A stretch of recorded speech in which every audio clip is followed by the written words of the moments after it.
तेलंगाना के chief minister Revanth Reddy की जानिब से ट्रैफिक चालान की रकम गाड़ी मालिकान के बैंक अकाउंट से ऑटो डिबेट करने की तजवीज़ पर सियासी और अवामी हलकों में हंगामा मच गया। अवाम और अपोजिशन ने कांग्रेस हुकूमत पर दोहरा मियार अपनाने का इल्ज़ाम लगाया है। तेलंगाना के चीफ मिनिस्टर रेवंत रेड्डी की जानिब से ट्रैफिक चालान की रकम बराह रास्त गाड़ी मालिकान के बैंक अकाउंट से काटने की तजवीज़ पर मुख्तलिफ तबक़ात ने शदीद एतराज़ किया। अवाम ने इस तजवीज़ को तशवीशनाक करार देते हुए कहा कि ये कांग्रेस पार्टी के इंतखाबी वादों के बिल्कुल खिलाफ है। पीसीसी सदर की हैसियत से रेवंत रेड्डी ने वादा किया था कि ट्रैफिक चालान पर 50% रियायत दी जाएगी, मगर इख्तिदार में आने के बाद न सिर्फ ये वादा पूरा नहीं किया गया बल्कि अब जबरदस्ती रकम वसूल करने की बात की जा रही है। और चीफ मिनिस्टर ने साफ इनकार कर दिया कि अब ट्रैफिक चालान पर कोई डिस्काउंट नहीं होगा। अनुराग रेड्डी ने कहा कि हिंदुस्तानी आइन हर शहरी को सफाई पेश करने और अपील का हक देता है। बगैर इजाजत और बगैर समात के बैंक अकाउंट से रकम काटना आईनी और कानूनी उसूलों के खिलाफ है। सोशल मीडिया पर भी चीफ मिनिस्टर को सख्त तनकीद का सामना है। एक सारिफ ने पुरानी वीडियो शेयर करते हुए कहा कि अपोजिशन में रहते हुए रेवंत रेड्डी शराब पीकर गाड़ी चलाने वालों के खिलाफ कार्रवाई पर नाराज होते थे, मगर इख्तिदार में आते ही ऑटो डिबेट की बात कर रहे हैं। कुछ सारिफिन ने तंज़िया अंदाज में सवाल उठाया कि अगर सड़कें खराब हों, ट्रैफिक सिग्नल काम ना करें और यू टर्न के चक्कर में गाड़ी चलाने वालों का ईंधन ज़ाय हो तो फिर हुकूमत किसके अकाउंट से रकम काटेगी। अवाम का कहना है कि पहले सड़कों और ट्रैफिक निज़ाम को बेहतर बनाया जाए, फिर शहरियों पर जुर्मानों का बोझ डाला जाए। अब देखना यह है कि हुकूमत इस तनकीद पर क्या मौक़िफ़ इख्तियार करती है और क्या वाकई ऑटो डिबेट का निज़ाम नाफिज किया जाएगा या नहीं। పోలీస్ సిబ్బందికి శాఖకు నేను సూచన చేస్తున్నా, ఈ చలాన్స్ వేయడం అనేది వెయ్యకుంటనే నియంత్రించి వాళ్ళకి అవగాహన కల్పించాలి. తప్పని పరిస్థితిలో ఎవరి మీదైనా చలానా వేస్తే ఒక్క పైసా తగ్గించకండి. మూడవది, వాళ్ళ బ్యాంక్ అకౌంట్స్ తోని డైరెక్ట్ గా డిపార్ట్మెంట్ కి సింక్రనైజ్ చేయండి.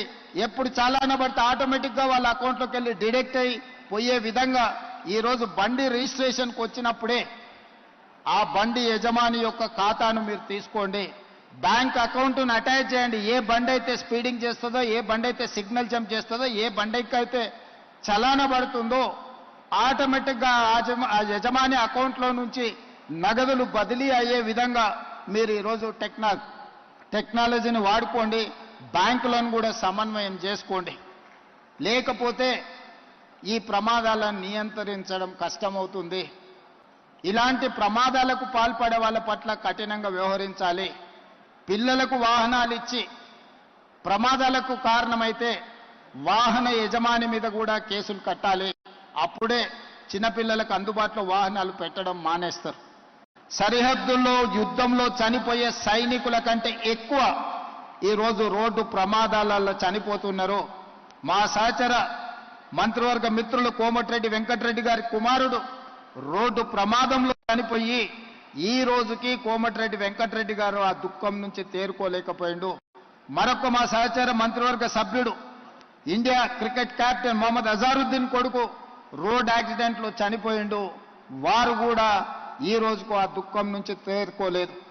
బాబు మోహన్, కోట శ్రీనివాసరావు లాంటి సినిమా కళాకారుల పిల్లలు కూడా రోడ్ యాక్సిడెంట్లలోనే చనిపోయినారు. ఈ మధ్యకాలంలో పోలీసు అధికారులు కూడా రోడ్డు ప్రమాదాలలో చనిపోయినారు. రోడ్డు ప్రమాదం మన తప్పిదం వల్ల జరగకపోవచ్చు, ఎదురున్నవాడు తప్పు చేస్తే కూడా శిక్ష మనకు పడే అవకాశం ఉంది. దీనికి ప్రధానమైన కారణం మైనర్లు ఇంట్లో తల్లిదండ్రులు వాహనం ఇవ్వడం వల్ల రోడ్డు మీదకి వచ్చి అవగాహన లేకుండా వాహనాలు తోలడం. రెండు, డ్రంక్ అండ్ డ్రైవ్. వాళ్ళ సంతోషం కోసం, క్షణికమైన ఆనందం కోసం వాళ్ళు చేసే పార్టీలో లేకపోతే ఇతర వ్యసనాల వల్ల తాగి బండి నడపడం వల్ల వాళ్ళకే కాదు ఎదురుగా ఉండే వాళ్ళకు కూడా ఈరోజు ప్రమాదం జరుగుతున్నది. కాబట్టి ఈరోజు మైనర్లు బండ్లు నడపడం లేదా డ్రంక్ అండ్ డ్రైవ్లో బండ్లు నడిపే వాళ్ళని నియంత్రించాల్సిన బాధ్యత పోలీసుల మీద ఉన్నది. వాళ్ళ మీద కఠినంగా కూడా వ్యవహరించాలి. స్పీడింగ్తోని మీరు చలానాలు వేస్తున్నారు, కానీ సంవత్సరం అయిన తర్వాత డిస్కౌంట్స్ ప్రకటిస్తున్నారు. దానివల్ల ఎలాగూ తగ్గిస్తారు కదా, మళ్ళీ చూద్దాంలే అన్న వ్యవస్థ ఈరోజు ఒక సమస్యగా మారింది. అందుకే పోలీస్ సిబ్బందికి శాఖకు నేను సూచన చేస్తున్నా, ఈ చలాన్స్ వేయడం అనేది వెయ్యకుంటనే నియంత్రించి వాళ్ళకి అవగాహన కల్పించాలి. తప్పని పరిస్థితిలో ఎవరి మీదైనా చలానా వేస్తే ఒక్క పైసా తగ్గించకండి. మూడవది, వాళ్ళ బ్యాంక్ అకౌంట్స్తోని డైరెక్ట్గా డిపార్ట్మెంట్కి సింక్రనైజ్ చేయండి. ఎప్పుడు చలానా పడితే ఆటోమేటిక్గా వాళ్ళ అకౌంట్లోకి వెళ్ళి డిడక్ట్ అయి పోయే విధంగా ఈరోజు బండి రిజిస్ట్రేషన్కి వచ్చినప్పుడే ఆ బండి యజమాని యొక్క ఖాతాను మీరు తీసుకోండి. బ్యాంక్ అకౌంట్ను అటాచ్ చేయండి. ఏ బండి అయితే స్పీడింగ్ చేస్తుందో, ఏ బండి అయితే సిగ్నల్ జంప్ చేస్తుందో, ఏ బండికి అయితే చలానా పడుతుందో ఆటోమేటిక్గా ఆ యజమాని అకౌంట్లో నుంచి నగదులు బదిలీ అయ్యే విధంగా మీరు ఈరోజు టెక్నాలజీని వాడుకోండి. బ్యాంకులను కూడా సమన్వయం చేసుకోండి. లేకపోతే ఈ ప్రమాదాలను నియంత్రించడం కష్టమవుతుంది. ఇలాంటి ప్రమాదాలకు పాల్పడే వాళ్ళ పట్ల కఠినంగా వ్యవహరించాలి.